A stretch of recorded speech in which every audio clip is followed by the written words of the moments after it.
I'm Rakhi. I want to tell you one thing, that this session is very, very important from the viewpoint of your career as well as from the viewpoint of your future aspect.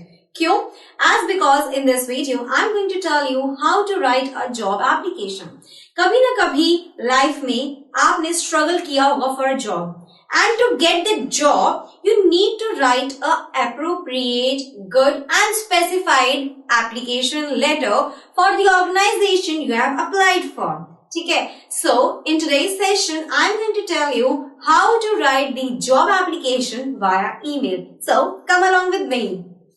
First of all, we need to write the email of the company to which we are sending our application. Okay, suppose over here I have written info@reliance.com. That means I am sending my job application to this company. Second is subject. It is very, very important. क्यों? Because subject में जो भी चीजें हम लिखते हैं, it is very much specified and to the point. तो जिसको भी ये job application जाएगी, वो subject को पढ़ के बहुत अच्छे से समझ जाएगा कि ये application किस पोस्ट के लिए है. सो जब हम सब्जेक्ट लिखते हैं तो please do not right only application. अगर आप सिर्फ एप्लीकेशन लिखते हो तो वो जो पर्सन है जिसके पास हमारी ईमेल जाएगी वो कंफ्यूज हो जाएगा. सो उसकी कंफ्यूजन को दूर करने के लिए और अपने लिए गुड होने के लिए we need to specify the subject. ठीक है? So for example over here I have written application for the post of computer operator or programmer. So subject से ये specify हो चुका है कि this application is for the post of computer operator or programmer. देखिए company में बहुत सारी वैकेंसीज निकलती हैं. So we should be very much specified with the subject itself. ठीक है? Coming to the next, celebration. देखिए we are written over here dear sir. मैंने dear sir क्यों लिखा? As because the application to whom I am sending, I do not know that person. मैं उस person को नहीं जानती हूँ जिसको मैं ये application send कर रही हूँ. So it can be dear sir or it can be dear ma'am. लेकिन अगर मैं उस person को जानती हूँ, if I know the person to whom I am sending my email or my job application, then I'll write over here dear Mr. Tyagi or dear Mrs. Tyagi. ठीक है? So if I know the person personally, I would be writing over here dear Mr. Tyagi or dear Mrs. Tyagi. लेकिन अगर मैं नहीं जानती हूँ उस person को, so I'll write over here dear sir or dear ma'am. Correct? Now coming to the content. मैं आपको बताना चाहती हूँ कि जॉब एप्लीकेशन का जो कंटेंट होता है it should be brief and concise. Brief and concise का मतलब है अच्छे से समझने वाला, दूसरा छोटा. तो छोटा हो और बहुत अच्छे से समझ में आ जाए, उतना ही कॉन्टेक्स्ट हमें लिखना चाहिए. As because my dear viewers, first impression is the last impression. तो जो भी आपकी कोई ये जॉब एप्लीकेशन को पढ़ेगा, अगर आपने बहुत लेंथी जॉब एप्लीकेशन लिखी है तो आपको फर्स्ट इंप्रेशन क्रॉस हो जाएगा. It would be not good. लेकिन अगर आपने जॉब एप्लीकेशन बहुत ही कंसाइज और ब्रीफ फॉर्म में लिखी है, it will be a good mark on your point. ठीक है? सो जॉब एप्लीकेशन का जो कंटेंट होना चाहिए, it should be very much brief, मतलब बहुत अच्छे समझ में आने वाला, और दूसरा कंसाइज मतलब छोटा होना चाहिए. ठीक है? So first impression is the last impression.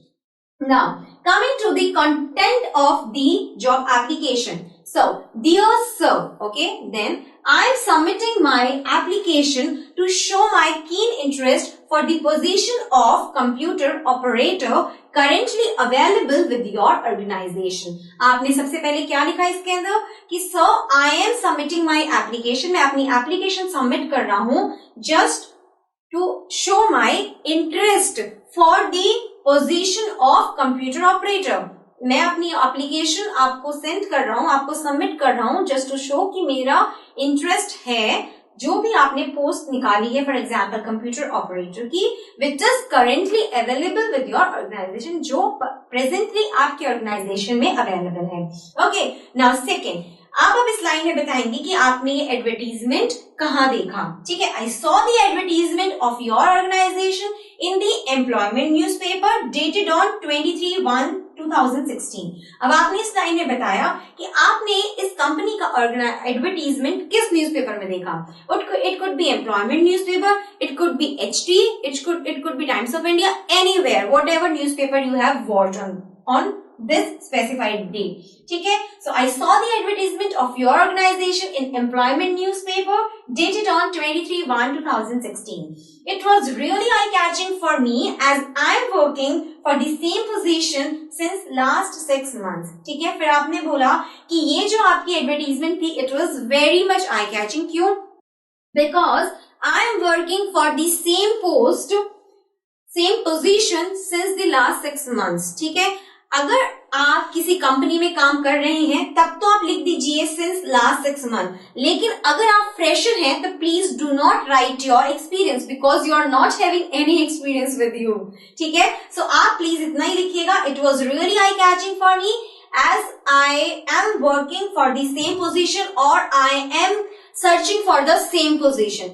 अगर आप फ्रेशर हैं तो आप लिखेंगे I am searching for the same position, और अगर आपके पास थोड़ा सा भी एक्सपीरियंस है किसी कंपनी का तो आप लिखेंगे as I am working for the same position since last 6 months. ठीक है, ये आपने ब्रीफली बताया अपने बारे में. अब आप अपनी स्किल्स के बारे में बहुत छोटा सा ब्रीफ देंगे, क्योंकि जो आप रेज्यूमे अटैच करेंगे, जो आप रेज्यूमे इस जॉब एप्लीकेशन के साथ में अटैच करेंगे, उस रेज्यूमे में पूरी डिटेल होगी आपकी क्वालिफिकेशन की, आपके स्किल्स की और आपकी करियर अपॉर्चुनिटीज की. ठीक है, सो अब आप बहुत ही छोटे फॉर्म में लिखेंगे I am skilled in using Microsoft Office application, for example Word, Excel, PowerPoint and basic knowledge of C and C++. Okay, so आपने बहुत शॉर्ट फॉर्म में बता दिया कि मैं स्किल्ड हूँ माइक्रोसॉफ्ट ऑफिस एप्लीकेशन में, Word, Excel, PowerPoint, Access, Outlook, anything. ठीक है, एंड बेसिक नॉलेज है मुझे C और C++ की. ओके, बहुत छोटे से में आपने सब कुछ ये बता दिया है अपने बारे में. नाउ एट द एंड आप क्या कहेंगे? Enclosed is my resume. Enclosed is my resume. ठीक है, I shall be looking forward to your response. आपने बताया कि मैंने इस जॉब एप्लीकेशन के साथ में अपनी रेज्यूमे को अटैच कर दिया है, and now I will be looking forward to your response. It is a formal sentence you should write while you are applying for a job and while you are writing a job application. ठीक है, I shall be looking forward to your response. मैं आपके response के लिए wait करूंगा. And then yours sincerely and then your name, whatever your name is over here, yours sincerely Rohit. ठीक है, my dear viewers, एक बात मैं आपको बताना चाहूंगी. Just do not forget to attach your resume.